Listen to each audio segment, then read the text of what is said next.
Gran equipo analizan lo que pasa y toda la información del día. El arranque.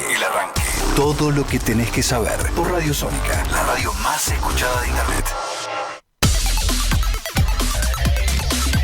Bueno, son las 11:15 de la mañana en la Argentina. Vamos a charlar con Agustín Echevarne. Ustedes ya lo conocen, es director de la Fundación Libertad y Progreso. Siempre que lo convocamos para conversar de la actualidad, está con nosotros aquí en la mañana del arranque. Hola Agustín, buen día. Maximiliano Lecchi y el equipo del arranque te saludan. Siempre un placer charlar contigo. ¿Cómo estás?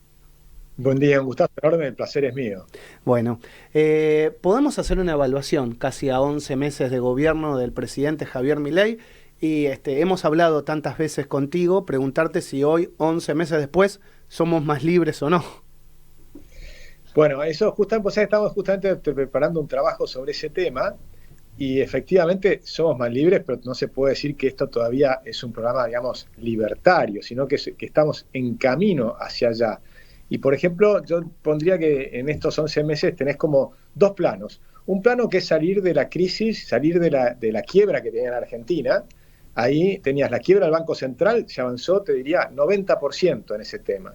Y salir de la quiebra del Tesoro, tenías un riesgo país en 2.800, estás en 800, y yo creo que el año que viene vamos a estar en 500 o tal vez más abajo, porque cuando llegues a 500 ya va a ser tanto más fácil el refinanciamiento de la deuda, que va a seguir cayendo el riesgo país y tal vez vamos a seguir en un par de años va a estar en 300.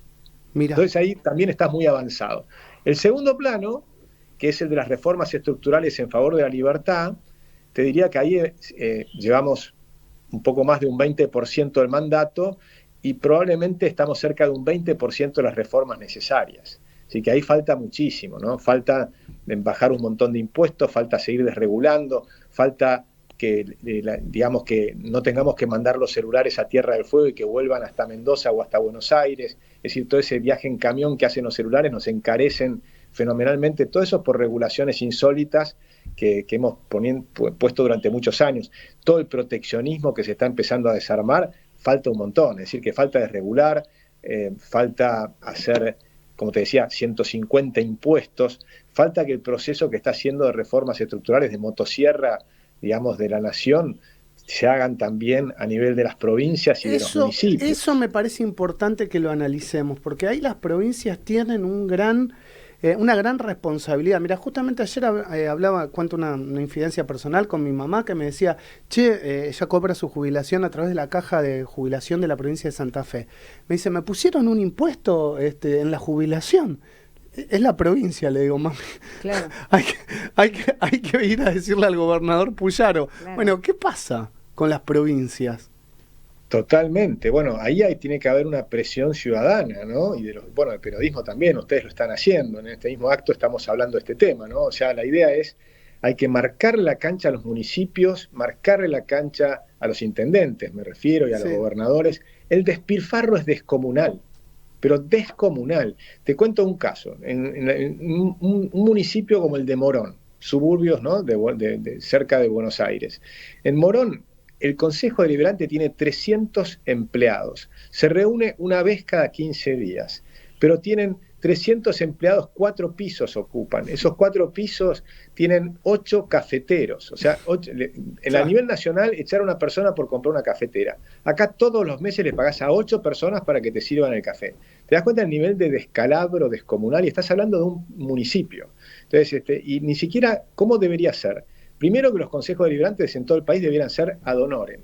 Me parece bien que se reúnan una vez cada 15 días, porque no necesitas más, pero que se reúnan en una escuela y que vayan cambiando la escuela. No podés vender los edificios, ¿sí? Tenés que se reúnan en una escuela para que conozcan las distintas escuelas de su municipio y demás, cada vez en una diferente, y de paso ven cómo se puede mejorar la escuela. Es decir, se pueden hacer cosas que ahorrás un montón de dinero y mejorás, por supuesto, el tema. Porque lo que pasa es que se usa el erario público, se usa el dinero de los contribuyentes, de los que pagamos impuestos, para hacer política. Esa es la realidad.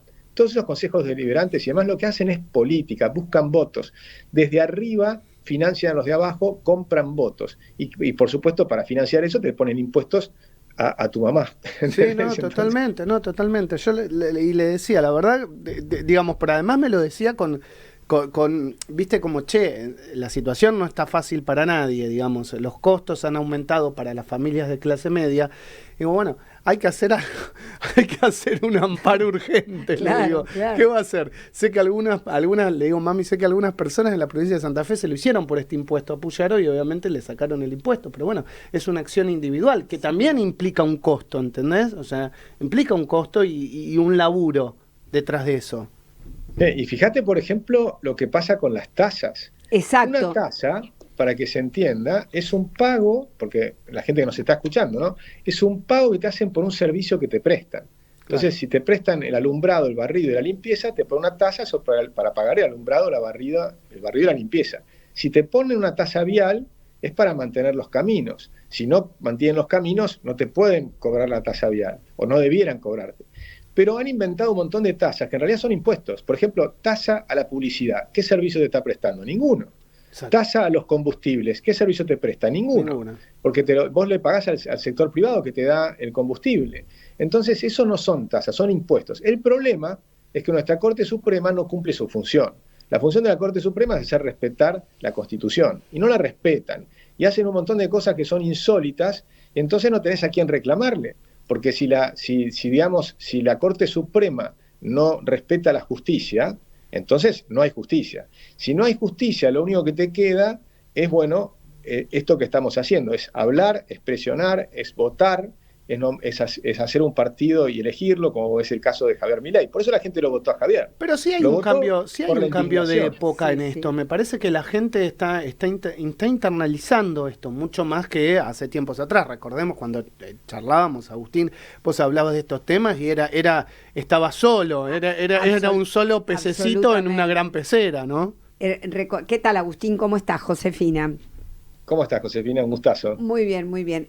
Yo justamente te estaba escuchando y estaba pensando cuántas veces hablamos en esta mesa sobre el tema precisamente de impuestos con vos, ¿no? O sea, esta necesidad de reducir la cantidad de impuestos precisamente para que, de alguna forma la economía comience a tener otro viraje.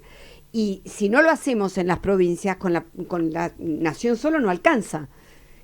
Fíjate vos que esto que vos decís de tasas y demás, el gobierno justamente en esta semana lo que estaba pidiendo a las distintas provincias es una reducción en esas tasas, porque si no, ¿qué sentido tiene la coparticipación? Totalmente. Y además cuando vos mirás todo este esquema, lo que vemos es que es cierto que hay una generación de chicos jóvenes y demás que lo llevaron a Javier Milei al poder, porque esto fue realmente una cantidad de jóvenes libertarios en las redes sociales que se multiplicaron y demás, pero lo han hecho a nivel nacional y falta hacerlo a nivel provincial y municipal, porque ahí donde me parece que falta todavía mucho compromiso de la gente, ¿no? de buscar que se hagan realmente las cosas, porque también hay que decir, hay un montón de gente que se beneficia del sistema. Okay. Entonces ahí tenés millones de personas que viven de este sistema corrupto y que tal vez no saben cómo salir. Yo eso lo entiendo, ¿no? Porque si vos venís recibiendo planes sociales o una pensión por invalidez y no sos inválido, reconocer que estuviste recibiendo algo que era en el fondo ilegal y corrupto durante muchos años es muy difícil. Pero fíjate, yo lo entiendo que sea muy difícil, pero hay que hacer esa batalla. Fíjate, Agustín, que se acaba de anunciar que se detectaron más de 200 presos que cobraban de manera irregular una pensión contributiva por invalidez laboral. O sea... No, es tremendo, y esos son los casos que se muestran más escandalosos. Pero esto es un sistema, porque cuando pasaste de 77.000 pensiones por invalidez a 1.200.000, claro, sin una guerra en el medio, digamos, o sea, no es que fueron a combatir a Vietnam y volvieron los inválidos, no, es toda una red de corrupción y es una asociación ilícita que deberían ser condenados por asociación ilícita. Ahora la condenaron a Cristina Kirchner, pero solo uno de los 3 jueces la condenó pidió que sea condenada por asociación ilícita. Y esto es una clarísima asociación ilícita. El peronismo es una asociación ilícita. Entonces ahí eso es un poco exagerado porque tal vez hay personas que participan del peronismo que no están en esa asociación.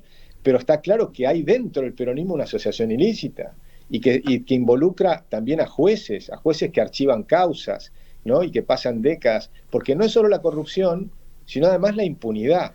Y cuando uno mira la corrupción de Cristina Kirchner, lo que es impresionante es que lo hicieron a la luz de todos, todo el mundo lo podía ver, era tan obvio, pero porque se sentían impunes, que es lo que decía Yabrán. ¿Se acuerdan de la época de Menem?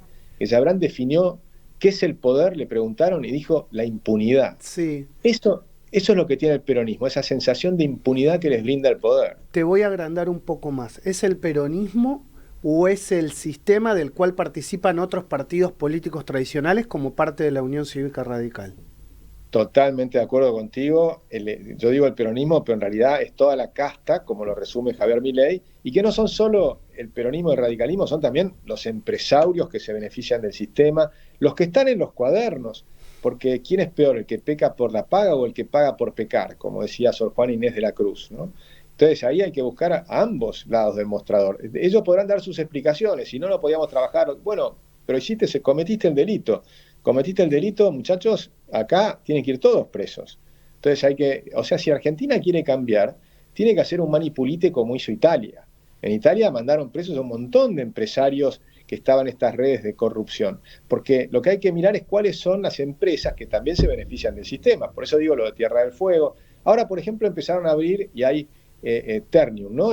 Para decir cosas concretas. Ternium es el que no competía porque tenía una protección fenomenal para no competir con las chapas de China y demás, pero o del sudeste asiático, o de otros países, el que sea. Pero la realidad es que entonces del otro lado están los empresarios que te producen lavarropas o líneas de la línea blanca, cocina, etcétera, que compraba estas chapas, pero estaban obligados a comprar la Ternium porque además hay una presión que les hacía, que les decía, si vos comprás afuera no te vendo más. O sea, son impresionantes las cosas que hacen los empresarios argentinos, ¿no? Entonces, todo eso te encarece los precios. Los celulares son más caros, las televisiones son más caros, los autos valen el doble. Un chofer de taxi tiene que pagar el auto el doble de lo que vale. O sea, su principal insumo lo tiene que pagar 2 veces. Entonces, su principal bien de capital, mejor dicho, ¿no? Su principal capital, que es el auto, lo tiene que pagar 2 veces. O sea, es absurdo lo que le pasa a la Argentina. Entonces, todo eso hay que cambiarlo. Lo que pasa que también, claro, eso es importante esto que decís, que es un proceso, porque también las cosas cambian a medida que vos ves cierto grado de estabilidad y de reglas claras a lo largo del tiempo, porque también uno puede entender que muchas de estas cosas se hicieron de un lado y del otro y luego se cambiaron porque existía el sistema, ¿entendés? Que permitía esto y que además sabía que tenían que resguardarse por lo que pudiera llegar a venir. Estoy de acuerdo, pero entonces hay un tema que me parece esencial para cambiar Argentina, que es, y por eso yo soy un dolarizador, que es evitar la devaluación. Okay. Porque Argentina queda cara en dólares. Y si hacemos las cosas bien, queda cara en dólares, hasta que revisemos todas las otras cosas. Entonces, si Argentina te queda cara en dólares, esa es la presión que todo el mundo siente. Es un poquito lo que está pasando ahora, ¿no? De a poquito. Es lo que está pasando ahora, es lo que pasaba con la convertibilidad, y entonces lo que tenés que hacer es profundizar las reformas. Tenés que liberar, tenés que desregular y sobre todo tenés que bajar un montón de impuestos. Y ahí la Argentina te queda competitiva. Hoy no es competitiva, pero no porque tengas que devaluar. Porque ¿qué pasa con la devaluación? La devaluación es bajar salarios. Claro. Sí. Eso es lo que tiene que quedar clarísimo. Los que te hablan del dólar retrasado, te están pidiendo bajar los salarios. Okay. Eso es lo que te están pidiendo.